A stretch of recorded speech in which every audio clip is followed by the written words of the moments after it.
The following Parkinson's Path podcast is provided by Lianna Marie with All About Parkinson's and Answers for Elders Radio. And welcome back, everyone, to Answers for Elders Radio Network. And we are here again with the wonderful Lianna Marie, who is the author of an upcoming book called The Parkinson's Path. And you can also check her out with the complete guide for people with Parkinson's disease and their loved ones, and also the book, Everything You Need to Know About Caregiving for Parkinson's. And I am honored to have Lianna with us again for this hour. And I also encourage all of you to check out her other podcasts on our network. I think she's got a lot of them. We are just really thrilled to have her back in the fold and sharing her knowledge and her expertise. And so, Lianna, I'm going to take you back again to your own experience, because I think it's really important that we really spend some time on your background. And we talked a little bit about being an advocate, and you touched a lot about the family dynamic and just how that worked for you when she was first diagnosed, and how your role changed. And I would like to just go back to that time. I can only imagine what it would be like to hear that diagnosis from the woman that gave you life, right? What was that like for you when that first happened? Yeah, well, first of all, thanks for having me. And yeah, it's weird when I look back. Everything, in hindsight, things are quite a bit different. But, I was in my mid-teens at the time when my mom was diagnosed. And I had not, till that point, noticed that there was anything, quote unquote, wrong with my mom, So when she told us she had Parkinson's disease, it was an absolute complete shock, mostly because, like I said, I didn't notice anything was wrong. And then she pointed out her little tremor that she had in her pinky finger, in her left pinky finger. And I was like, oh, somehow she'd been hiding that from us for a few years, actually, up till that point. Wow. And so, initially it was shock, I think, for me. And as a daughter, I was just not sure what that meant. Right. So, sure. And as I've spoke about before, it was, I guess, maybe good timing, if you want to say that Michael J. Fox had also been diagnosed at that time. So Parkinson's was just recently out into the public, more to the forefront. So I guess there could have been a little bit of comfort in that, knowing, okay, well, there's somebody recognizable who has this and he looks all right, again, this is from a 16-year-old who's kind of trying to figure out what this is going to be. And honestly, we went pretty quickly from shock, at least I went from shock to, we don't have time for Parkinson's. I remember my mom saying that, as you know, diseases don't choose the time that they show up necessarily. Exactly. So, my mom was like in the middle of just a really messy divorce with my dad. And she was just, this is, I got this stuff over here, right? Parkinson's, you're going to have to just move over here because I got this to deal with. And so from shock to, okay, let me figure out what I got to figure out. And so that eventually turned into me helping her, get some practical information about the disease and what is this going to look like, et cetera. Right. Which as a teen is amazing that you did that. Well, And here's the other side that I'm reminded of. Okay? Yeah. I am reminded of The 5 Stages of Grief by Elizabeth Kubler-Ross. And that kind of a diagnosis, I really believe the grief process starts right then, because you're dealing with now all of a sudden this shock of, my world's going to change. Like you talked about, it brings you a new life, right? Yep. Things are never the same from there forward. It's always that. It's the time before Parkinson's and the time after Parkinson's. Right. Yeah. So obviously, you had to adjust at a very young age, being a teen. What was that like for you? And I can only imagine, what was the most hardest part for you?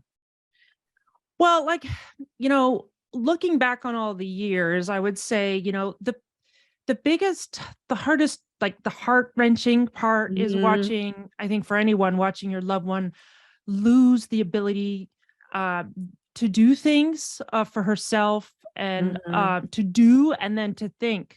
Ultimately, Good she point. unfortunately, like I said before, succumbed to dementia.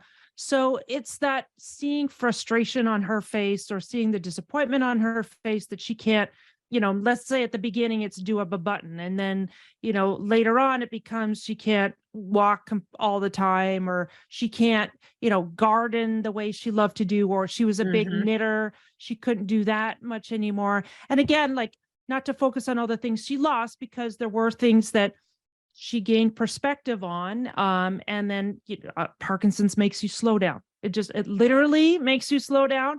And then it makes you pause. Okay, what's most important in my life? And that piece turned out to be a big blessing for my mom, and putting the most important people at the forefront. And I think that is ultimately of her life, and getting rid of all the negative and the people that were not helpful out of her life. And so that the hardest part would have been, seeing her lose the things. But then I always want to switch the table and say, but then we try to focus on what was the thing, I try to be hopeful and looking back and saying, well, it wasn't all bad. There was some good stuff. And so, did you understand at the time when all of this was happening at a younger age? Yeah. Were you able to talk about death or her fears of, any of those things? Was that something that was talked about in your family? Was there any, that's a really good question, because at the time, no. Certainly, I do remember, though, my mom coming home from a doctor's appointment and saying, great news. The doctor says I have the quote unquote good kind of Parkinson's, meaning because she had the resting tremor, it meant that she probably was going to have a longer journey with Parkinson's. They could at least say, judging from this type, again, there's lots of different kinds of Parkinson's, right, but from hers, that she most likely was going to have a long journey, and that it would be 10 to 15 years before she'd probably have to stop her job, which was actually ended up to be accurate. So for us, we weren't necessarily thinking imminent doom right away. No. There was definitely a lot of questions. And in hindsight, I wish I had learned, and it's not my fault, but I wish I had learned more about, or someone had taught us about the non-motor symptoms of Parkinson's, because honestly, we thought it was tremor, like the speech, like various things that everybody knows now are related to Parkinson's, but no one told us that anxiety, depression, apathy were parts of this disease. And that's if you call it a regret, I don't know. And that's one of the reasons why I was asking you, because I can only imagine being at a young age as you were, you're just trying to figure all this stuff out on your own. You're not even an adult yet, right? Yeah. But there's all this heaviness that's come into your life. And I am certainly, you're operating from a young age, and all of a sudden you're in a situation where you're having to care for somebody that's cared for you in many ways. That is a very young age to make that shift. Yeah, for sure. And like I said, I think, at the time it was my, if you will, job. I took on the role of, quickly, I took on the role of cheerleader. Like, all right, Mom, we're in this together. We're going to do this, this Parkinson's thing. And what are the ways that I can be? I had a bit of coaching back, I was an athlete. And so I looked at it like from a coaching perspective. And I was like, as I, in my early 20s and then in mid 20s, that's sort of how I looked at it. Okay, let's get her hydrated, right? Which actually is a really important thing. It's really important in Parkinson's as well. Okay. But that was sort of like, okay, I'm going to take care of these practical aspects of her disease that I can control, right? That I can help her control. And that's sort of the role I took on initially. And so, and I think it's really important for people to know that cheerleading is really important. Like being the optimist, helping them look at the bigger picture sometimes can. Well, and especially if she has the despair that she had and the anxiety, she needed someone to pull her out of that, which is good. So what are you most proud of? Well, and I don't sometimes like, okay, like no one, I don't like using the word, but on the other hand, if I were to toot my own horn, I would say, um, advocating in the end seemed to make, and I don't, not that like end meaning many years of her when she was living in long-term care. She lived in long-term care for 8 years. And it was the advocating and really being present for a lot of those years, whether it be physically at the home that she was living in or the various different long-term cares she was living in, being on the phone or what have you, and advocating for the quality of care. Because I really saw the difference of when we were more involved versus when we weren't involved in her care, and the level of care she received. And at the end, my mom was in a home very close to where her sister, my aunt, lived. And, all of us say that we did the best with what we had. And I believe with my heart that my mom, did get the very best care she possibly could have, in light of like the hand that we were dealt. And that I am proud of that. I mean, that's something that I like to think. It's a hard question to answer, I think. Yeah. In many cases, because,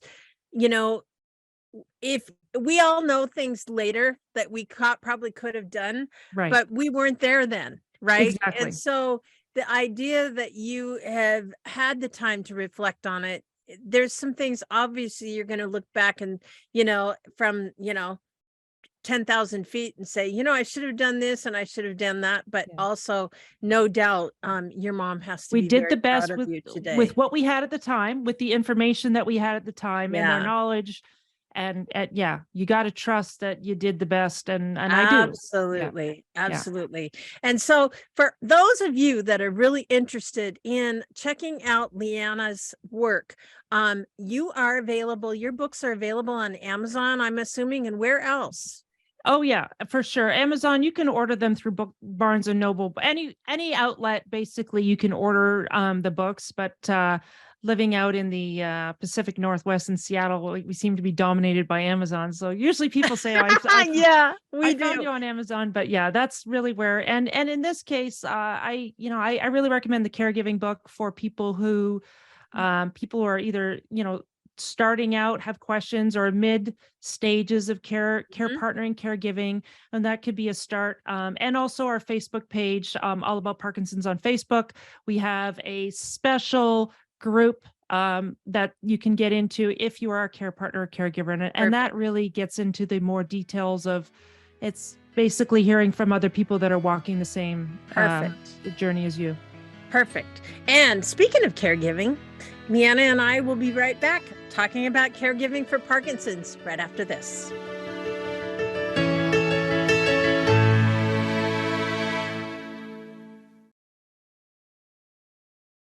The preceding Parkinson's Path podcast is provided by Lianna Marie with All About Parkinson's and Answers for Elders Radio.